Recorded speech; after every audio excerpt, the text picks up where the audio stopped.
Afrika kubingelela umlungu uzwegode phansi naphezulu enkunzi ejama enhlanu uthukela kwadungeka izizipha. Sifisa ukuxoxa la ngomlando wamantungwa. Uma ungasuzinikeza imizuzu elishumi nje kuphela nangaphezudlwana mhlawumbe kancane, uyothi uqeda ukuyibuka le video ubusuqonda kahle umlando wakho, ikakhulukazi uma kungenzeka nawe ulintungwa. Kungenzeka ukuthi awusabizwa ngomntungwa njengamanje, kodwa uzobona ukuthi kungenzeka ukuthi udabula ngaphansi kwaso lesi sigaba. Kodwa sifisa ukuqala nje siveze ukuthi amantungwa adabuka kanjani. Siye sakuveza ukuthi bonke laba badabuka ngaphansi kwesizwe samawungwe. Siye sakhuluma ngombuso waseMapungubwe. Siyazi emva kokuwa kombuso waseMapungubwe kwavuka umbuso omkhulu wamaZimba waziwa ngokuthi Great Zimbabwe, ibizwa kanjalo njengamanje. Emva kokuwa kombuso waseZimbabwe ilapho sekuvela khona lesi sizwe esikhulu samantungwa. Siyazi ukuthi lo mbuso waseZimbabwe wahlukana waba zigaba ezimbili.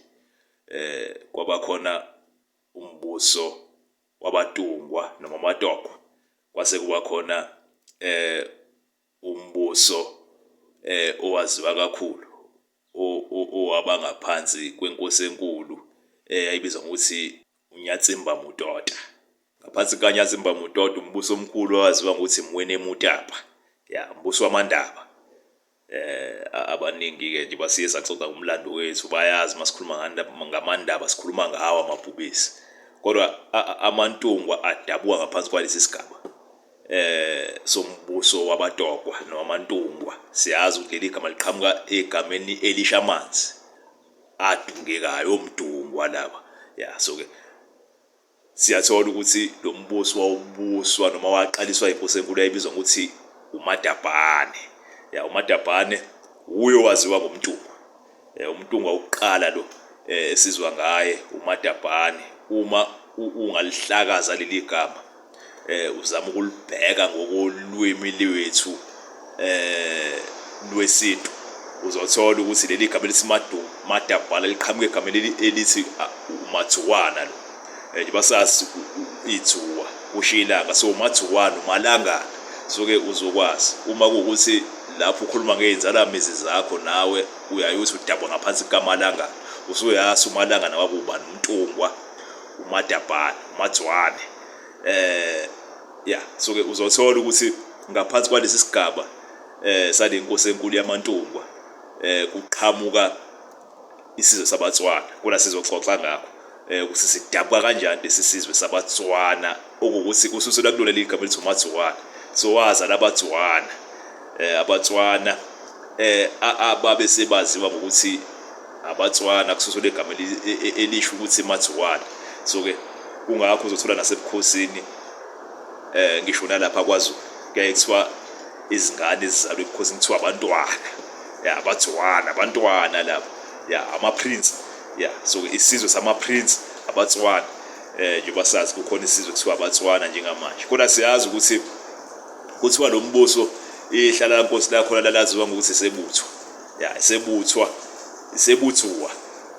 Iselangeni. Njengoba leli lithi Tsuwa lishilanga. So kwakungabantu bakalanga lapho. So ke umbuso wakhona ihlala lenkosi kuthiwa iselangeni. Siyazi ukuthi uma sikhuluma ngoMadabane ezinye izizwe zimbiza ngokuthi uNdabane. Imfene ziyazithi zona zidabwa ngaphansi kukaNdabane. BangoMabhedla boNopita Mlibe oNdabane. So ke bamazi ngokuthi uNdabane kunesibongo esikhulu esaziwa ngokuthi isibongo sakaMadabane noma sakaMadabane.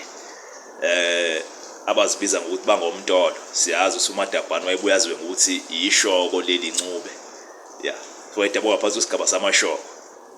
So ke ingakho manje abantu bakaMadabane bezithakazela ngokuthi noma bezibiza ngokuthi bangomntolo, obhanekazi, ongwenya nkomo. So ke leli lithi intolo siyazi nakuba kuyigama eliqhamuka ngaphansi kwelithi amazolo, kodwa leli igama elithi intolo siyazi libuye lisho imfene. Baye basho kanjalo bathi intolo imfene. So ke uMadabane wayaziwa ngokuthi uncube noma wayedabuka ngaphansi kwesigaba samancube noma samamfene njengoba ayaziwa kanjalo. Kodwa sithola ukukhona isizwe sabaTswana esikhona njengamanje. Siyaye sithi sona sidabuka ngaphansi kukaNdabane. So ke uMadabhane wayebuya aziwe ngokuthi uTabane, uNdabane, uTawane. Yeah, so uMalangana lo. So siyazi uma sikhuluma ngoTabane ilapho kudabuka khona izizwe eziningi ezikhona njengamanje ngaphansi kwesigaba sabaTswana, asebaziwa njengabesuthu abanye njengamanje. Yeah, so ke siyazi ukuthi uTabane wazala uDiyale noma uLiyale. Okudabuka kena ngaphansi kwakhe isizwe sabaPedi, amaMbetsi lawo manzi. Yeah, isizwe sabaPedi sidabuka ngaphansi kuKaliyali. Bese ephinde ezala noGetsi. uGetsi ekudabuka ngaphansi kwakhe isizwe sabaKholoko. Bese waphinde wazala noMatsebulu. AbaTswana laba, ama-prince adabuka ngaphansi kaMatswana, uMadabhane, uMalangana. Yeah, so uMatsibolo siyathola ukuthi ngaphansi kwakhe kwadabuka isizwe sabaphuthi, oPhuthini. Yeah. Bese ephinde ezala uMosiya siyazi kudabuka ngaphansi kwakhe isizwe sabaSiya. Kodwa uphinde azale ke manje uGwadi, uNgobade siyazi ukuthi amahungwe lapho ehla eza kuleli liseningizimu ayibuya aziwe ukuthi amagoba lapho, amagoba amangona. Yeah, zingwenya amagoba. Yeah, so ke uNgobade kungenzeka ukuthi kushiwo lona kahle ngonyaka igama kuthiwa ugoba omkhulu noma ugoba omude, uNgwadi, uGwadi, asho njalo amaTswana. uGwadi siyazi ukuthi kuye kudabuka ngaphansi kwakhe izizwe zabaHlokwe, ama-Wildcats, amakata-sendle lawo abuya aziwe ukuthi amaqwabi.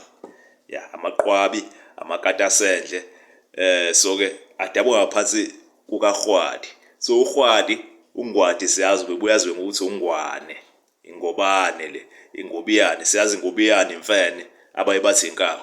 So ingobiyane, ingubane, esiye sithi masisebenzisa umthetho wesingundi ebubhiya buya beW kuthiwa ingwane, ingobane. Yeah, so kubuya aziwe ngoMuse. AmaNtungwa amazi kanjalo. So ke futhi ngamanye amazwi uMadabhane elinye igama lakhe kwakumhlanga. Yeah, so umhlanga owayebuye aziwe ngokuthi umSwati wokuqala uMzwide lo, ulangakhulu, Zwide, Swazi, Zwide noma Zwide. Siyazi ukuthi ubuya boZethu, umSwazi. Yeah, so wena uMadabhane, uMalangana wayebuya aziwe ngokuthi ulangakhulu futhi, shuthi singasho ulanga ukuqala, uMntungwa. Nje basazi ulanga wesibili, uNkosi wesibili waziwa ngokuthi uMalandela. Abanye bamazi ngokuthi uMntungwa, inkosi yesibili. Uye esimaziyo futhi kulesi sigaba sezizwe zabaNguni. Ngakho ke cishe konke lokhu kugoqa wonke umlando wezizwe zabaNguni esisithola zikhona njengamanje. Siyazi ukuthi uMadabhane wayenabo abafowabo, nabo badabula ezinye izizwe ezikhona njengamanje. Kodwa besifisa ukukhuluma ngalesi sigaba samaNtungwa adabuka ngaphansi kwale nkosi enkulu uMatswane, uMalangana, eyaqalisa umbuso wamaNtungwa, amaNtungwa amanzi lawa. Yeah, so ke wazala abaTswana, abantwana, ama-prince aqalisa ubukhosi bawo nawo. Njengoba sibona khona amakhosi ngaphansi kwezizwe zabaHlokwe, amaqwabi. Njengoba sazi ukuthi amaqwabi kudabuka khona izibongo ezifana noGumede, kudabuka izibongo ezifana noZulu, oMbatha, njalo njalo. Siyazi ukuthi uGwadi futhi uNgwane wesibili lapho kudabuka khona amaSwati, amaSwati akaDlamini. Ngakho ke abantu baka-Aswan laba, oTswana, abantu baselangeni.